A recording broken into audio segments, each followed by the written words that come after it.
You ever have one of those days where you're certain you're about to get arrested, like the kind of day where you can already feel the handcuffs clicking shut, already picturing yourself in the back of a squad car rehearsing what you're going to say to your boss come Monday? That was me.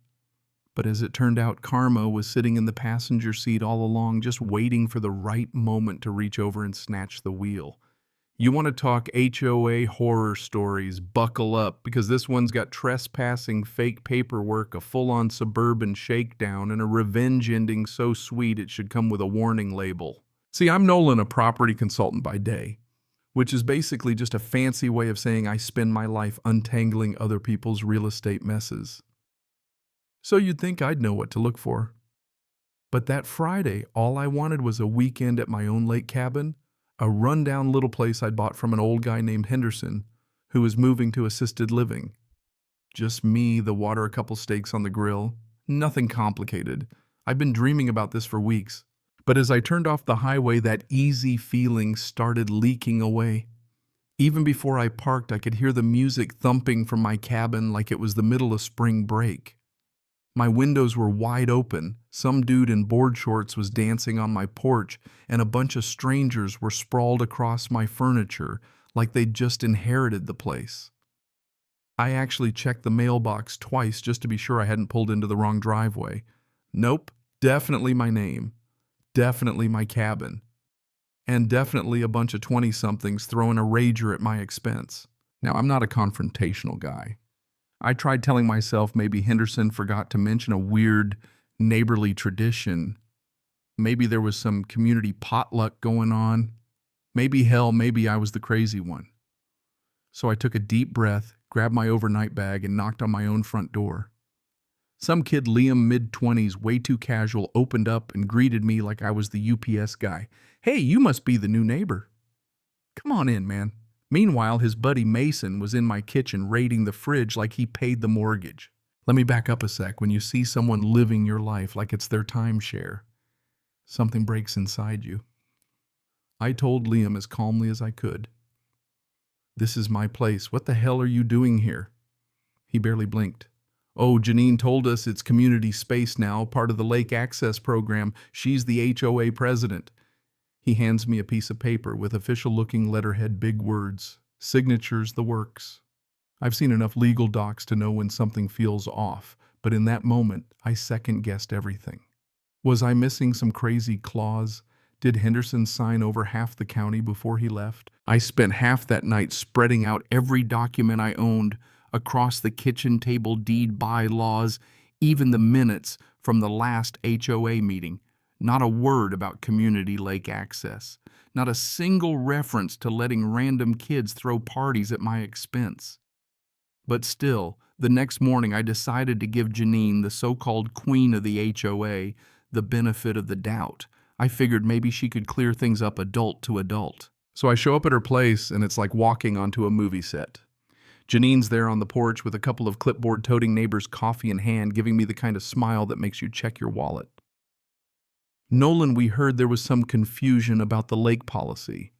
She actually called my property rights technical ownership details as if the fact I paid 6 figures for this place was just a minor inconvenience. I laid out every piece of paperwork in front of her thinking that would end it. She barely glanced at them, then told me, "Well, technical ownership is one thing. Community harmony is another. This is a tradition." Her buddies nodded along like cult members. You ever get threatened with a smile? That was Janine's specialty. Subtle, passive-aggressive, with just enough plausible deniability that if you snapped, you'd look like the crazy one. She rattled off a list of complications uncooperative homeowners might face, fines, code violations, endless inspections. It wasn't about the lake, not really. It was about control. The kind of power that keeps everyone walking on eggshells. I tried calling my friend Rick, a real estate lawyer, hoping for backup. He basically said, "No written agreements, you're on your own, buddy. These HOA types are ruthless." The man sounded more scared than I was. Come Monday, the war started in earnest. A neon yellow violation notice taped to my door. Grass exceeds maximum height. Remedy within 72 hours or face a $50 fine. I measured the lawn myself 1 inch over some imaginary limit. Tuesday, vehicle parked in a manner threatening community aesthetics. My car parked perfectly straight in my own driveway. Wednesday, mailbox color non-compliant. It was black, like half the mailboxes on the street. Thursday, porch furniture not harmonious with regional ambiance. 2 plastic chairs and a folding table apparently offensive to the HOA gods. Each one more ridiculous than the last, but it worked. I started doubting myself, checking the lawn every night, obsessing over where I parked. Worse was the social cold shoulder. Neighbors who'd chatted me up my first week now wouldn't meet my eye. Tom, the one guy I thought was decent, actually turned his back when I waved. The isolation stung more than the fake fines. By Thursday, I'd had enough. I went back to the cabin, and no surprise, Liam and Mason were there again using my pool, grilling burgers, trash everywhere. When I told them to leave, they laughed and said, "Janine said we could stay until you come around to being more neighborly." Reasoning with them was pointless. Friday, I came back to find clear evidence they'd been inside, dirty dishes, used bathroom food, gone from the fridge. When I called them on it, Liam actually said, "What, you wanted us to drive 20 minutes to use a bathroom?" The entitlement was breathtaking. That's when it hit me. I needed to fight on their terms. I called Janine, acting all defeated. Told her maybe she was right. Maybe I needed to be more neighborly. Suggested I'd take a trip upstate for the weekend to clear my head. She bought it hook, line, and sinker.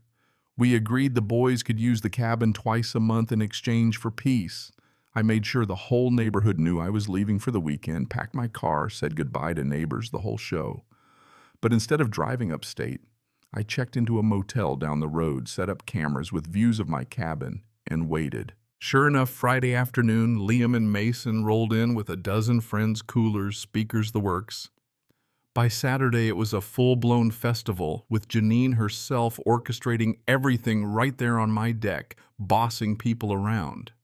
Here's the kicker: Liam was collecting money at the door, charging admission to my cabin, while Mason gave tours of the place like it was a timeshare. It was so brazen, I almost respected the hustle. By Sunday, I had all the evidence I needed: video of the parties, audio of Janine planning it all, recordings of the boys literally selling access to my property. So I drove back during peak party hours, blocked in their cars, walked into my own living room, and hit play on my phone. The look on their faces, priceless. Panic, then outrage, then pure desperation. Janine barreled in trying to play the official HOA emergency protocol card, but the recordings didn't lie. Her voice, crystal clear, planning out exactly how to pressure me into selling. She tried to flip the script, called 911 on me, told the cops I was harassing and threatening innocent neighbors. But when the officer, a no-nonsense veteran who'd seen his share of HOA shenanigans, arrived, I let the evidence do the talking. Videos, paperwork, audio, all airtight. The officer's face went from bored to deadly serious. Liam and Mason were arrested for trespassing and property damage on the spot. Janine tried to protest, but her own voice on the recording sank her faster than a stone. Here's where the twist hits. Turns out half the HOA board had been quietly documenting Janine's reign of terror for years, but were too afraid to act. My fight gave them the courage they needed. Within a week, she was out, forced to resign, reputation in ruins, packing her stuff and leaving town. The neighborhood breathed a sigh of relief so loud you could hear it echo off the lake. Now my cabin is actually my sanctuary again. The fines stopped. The stares turned to waves. Neighbors started talking, hosting real community barbecues, not the fake morale events Janine used to stage.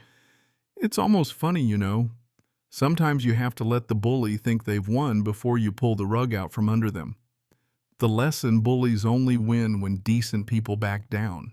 And sometimes the only way to get your life back is to outsmart the people trying to take it from you. So what do you think? Was I right to go full detective?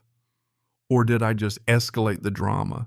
Ever had to face down an HOA tyrant or a neighbor with way too much time on their hands? Drop your wildest stories in the comments. Is community harmony worth the cost of your sanity? Let's hear it, because sometimes the craziest tales are the ones happening right next door.